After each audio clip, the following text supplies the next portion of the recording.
If you're like me, even though deer season may have already ended, you're still thinking about antlers because shed season's right around the corner. A big influence in testosterone levels is the photo period, the amount of daylight within the day.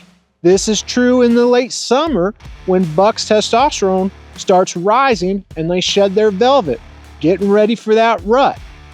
Now, we've passed the peak of the rut throughout much of the whitetails range. Testosterone levels will start dropping, and that's when antlers are going to start hitting the ground.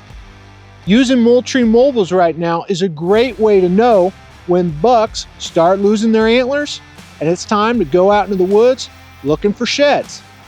If you know when bucks are dropping, you can save those valuable days and you don't get burned out looking for sheds that aren't even on the ground yet.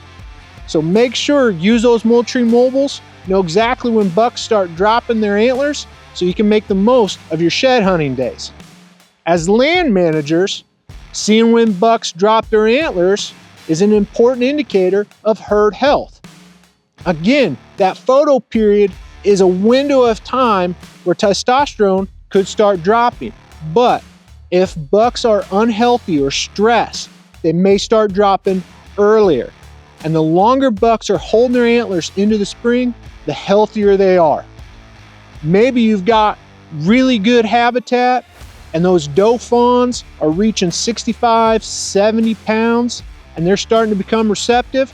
That's going to keep that testosterone level a little higher and bucks are probably going to be holding their antlers longer. And that's a result of great habitat.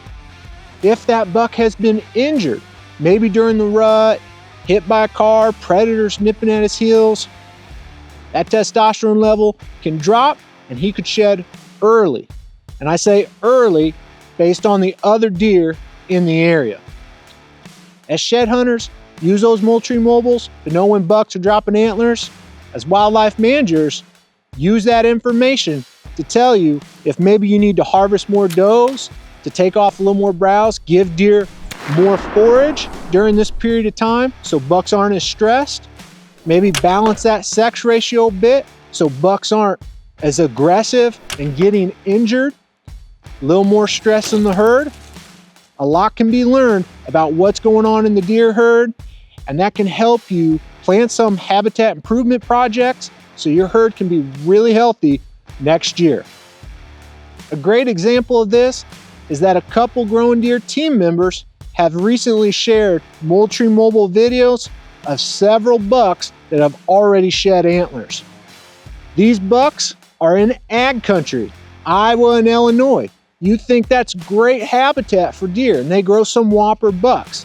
But in those areas, after the crops have been harvested, it can be difficult for deer to find food.